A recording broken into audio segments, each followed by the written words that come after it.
Hey kids, do you like Willy Wonka?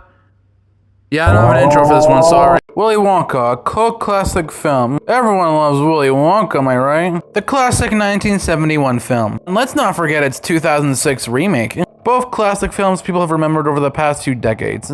Especially the remake. At a time where there were just a million remakes coming out, it's a definitely good one. Doesn't mean the original is still a great movie, although both movies have both pros and cons. Like, the original had this guy called Slugworth, and he did absolutely fucking nothing throughout the entire movie. He shows up before Charlie gets into the factory, doesn't show up until near the end of the fucking movie when it was revealed it was all a trick. While the remake just fucking gets rid of him entirely. Doesn't mean the remake doesn't have its own problems. Like, in the remake, you don't get to spend enough time with Charlie's family. With the original, we spent a lot of time. Hell, it takes halfway till the movie till they actually get there. Despite those, they're still pretty great movies. So then Warner Brothers said, why don't we let them have a crossover Tom and Jerry? I don't know, I'm drunk. Okay, I'm not sure if anyone remembers this, but the 2010s is a very weird time for Tom and Jerry, where they were having a lot of crossovers with a lot of different properties. Wizard of Oz, Johnny Quest, and for this video, Willy Wonka. However, this movie is the last of these kind of crossovers to, well, exist. How by this movie being super critically panned?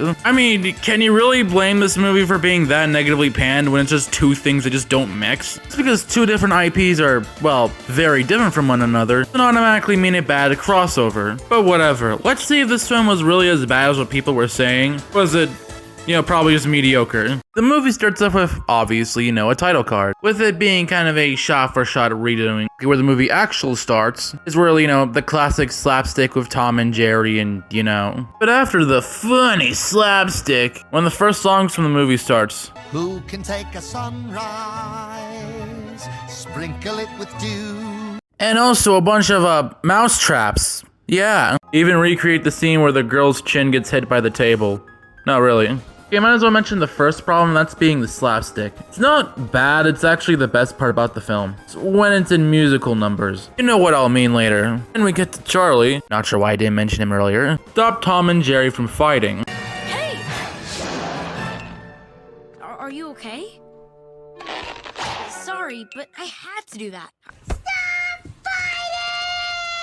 After noticing Tom and Jerry are pretty hungry, Charlie gives a piece of bread to both of them. Hi, Grandpa George. Grandma Georgina.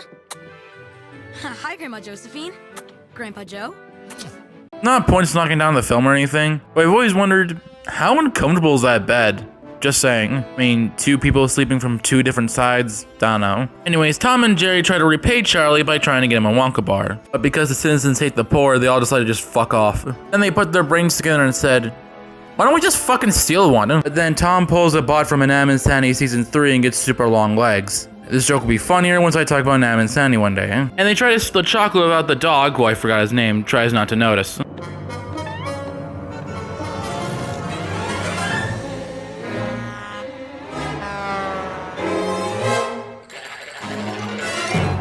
We cut tonight where Charlie is talking to his grandpa about the evil Slugworth, aka the most pointless character in all of fiction. Also, what the fuck is up with Charlie's eyes? Like, why do they look like that? Then Tom and Jerry come in, show Charlie the chocolate bars, but then Charlie says, nah, stealing them is gay, take them back. So they try to return, but uh-oh, the dog notices them. Oh, I gotcha, you rotten candy thief. So after he finds them, Tom and Jerry decide to commit assault while doing property damage. Yeah, now we're in the classroom scene where classroom stuff happens. Nothing much to say except... This is for very large warts. What's going on out there? What? Why was that kid just casually holding up a pose like that, dude? What the fuck? The basics. There's an announcement of 5 golden tickets. Charlie pogs. So then class is dismissed, and then Charlie just... does that face.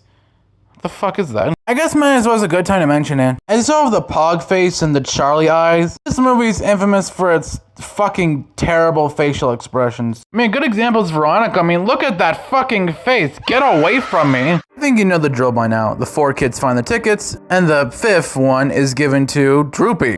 And now everyone is, unfortunately, really sad and stuff. Though we don't have to wait for long since it's revealed it's a forgery. That quickly, wow. Now we see Charlie at the chocolate bar, which was from the box that Tom and Jerry tried to steal earlier. And we get the reveal for the final golden ticket, after another creepy face. So after escaping from a bunch of people that was trying to steal a ticket, Slugworth appears. He tries to steal Charlie's golden ticket. This motherfucker also likes to make a lot of creepy faces, so get used to that, please. He also sings Veronica's song I Want It Now. Why? I don't know, I think it would have been fun of a new musical number. We hear this song again later in the movie, so like, why? So after doing this, because fuck you, eventually Charlie gets home and shows the ticket to his grandpa. And then he starts to get up with the help of Tom and Jerry.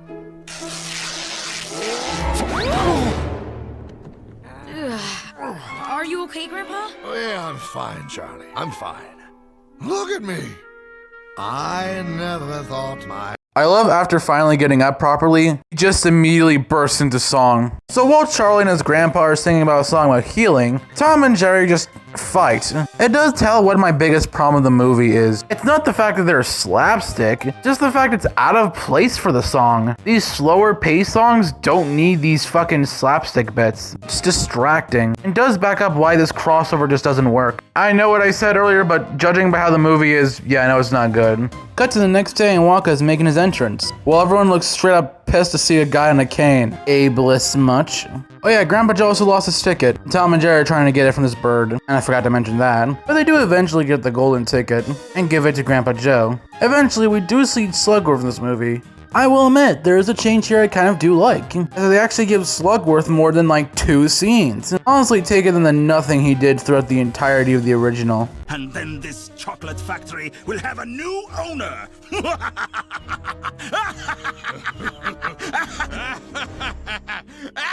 Enough. Lock the gate. After hearing this, Tom and Jerry try to stop Slugworth from getting the gobstopper. But then, whoa, the dog guy works for them, chases them inside the factory, as well as being inside the alien from Nope. They do eventually lose him, but then, they're spotted by Oompa Loompa. Who dares trespass into my candy factory?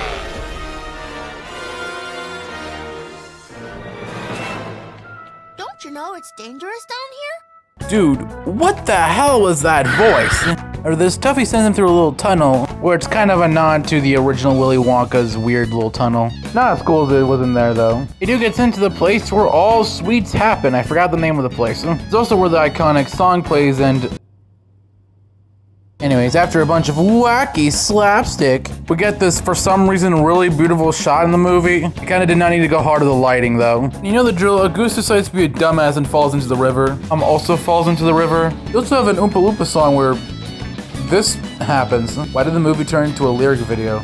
After that, everyone gets onto the boat. But Slugworth catches up to them. They do get suctioned up though. With another creepy face. You also see that Tuffy has his own boat. I guess Oompa Loompas just have their own boat. Now, you know, the next scene is the tunnel scene, and you know what? Fuck it, I'm gonna show it at full. And I have just the idea. Hit it, bestie. That's right. I'm the real Testy Bestie, because I've got some excitement ready to fire. This video is brought to you by Ray. Alright, that is the best scene in the movie. No questions, it genuinely is. Now we're at the inventing room. You know, the scene where Veronica becomes a blueberry. This is also where they get the gobstoppers, where Charlie finally notices Tom and Jerry. Oh, Charlie, look. There's Tom. Tom, what happened to you? Eventually, we cut to Veronica eating the candy thing, and where Charlie and Grandpa are zoomed in with a weird darkened filter around them. I have no idea why it's weird. Guys, look, it's fucking DeviantArt. Eventually, Slugworth and the dog have finally catched up to them. Going to get the gobstopper, oh no! You know something I just realized? Why doesn't Tiffany know that Slugworth isn't the bad guy? You know, the fucking Oompa Loompa? We eventually got to the Vizzy lifting drink scene. I cannot say that word clearly for the life of me. We saved Charlie and Grandpa Joe from being cut up, but then Slugworth catches up to them. And while he's chasing Tuffy, Tom, and Jerry, him and Veronica had a duet. I can't believe I mixed Veronica and Violet's names. I don't know why I did that. Me now. Oh, I want today. I want want tomorrow.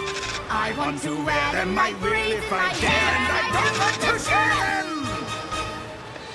He also steals the gobstopper. Oh no! Them, along with Veronica and her dad, head to the furnace. Tom gets burnt alive. We're now in the TV room, and you know the drill by now.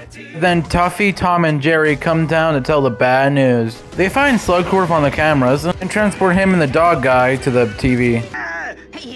How'd we get here? We've been Wonka visioned. After doing that, Tom accidentally hits some buttons and some wacky shenanigans start to happen. Eventually, Slugworth gets the upper hand, tries to bribe Charlie, while creepily walking to the camera. Then Charlie kills him. You stole fizzy lifting drinks. And to make matters worse, you allowed a cat into my factory. A cat and his 2 filthy mice friends. Now the entire factory will have to be sterilized. So you get nothing. You lose. Good day, sir.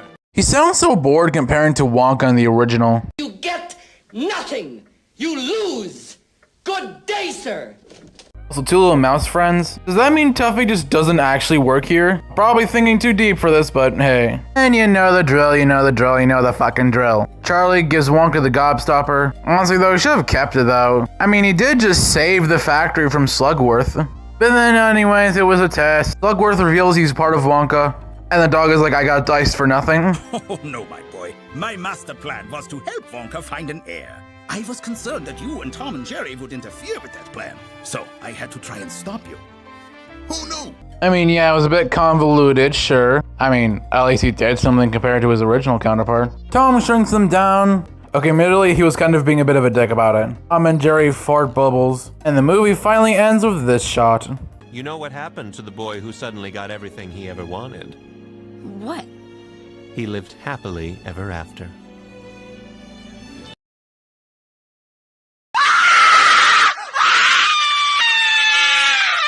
That was... No, really, what the fuck was that? Tom and Jerry and Willy Wonka is just a strange film to exist. Already, especially when there were so many other crossovers with so many other different movies. I think it's Willy Wonka is why it didn't click for people. I mean, there are 2 things that don't mix. I mean, if you're a fan of Willy Wonka or Tom and Jerry, and get annoyed when one of them starts to clog up the other, that's kind of on you. It's like, say, going on Twitter and get shocked when it's a miserable experience. I've also just realized this is the longest I've made without making a Twitter user joke. Huh. There is a positive to this movie though, that being Slugworth. And that's a simple fact, he actually does things in this movie. Oh yeah, that tunnel scene is pretty good too. Other than that, this film has a lot of issues and it's more of just a bad movie. Slapstick doesn't fit in the musical scenes, the loads of weird creepy faces, and just by in general how pointless the film is. I don't really like to say that to films, but I feel like this is the film that makes the exception. I should remind you, this is the last of those crossover movies, by the way. After this one, there hasn't been any since. And honestly, I think this is more for the best. I mean, like, again, why were these everywhere? I guess the one with the Wizard of Oz was just that popular. But yeah, just don't watch that one. Watch the original or the remake, or that Wonka film that came out like 2 years ago.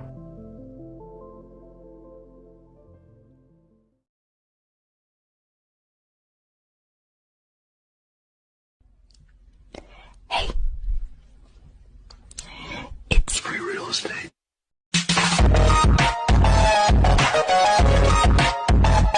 Mother trucker, dude. That hurt like a butt cheek on a stick.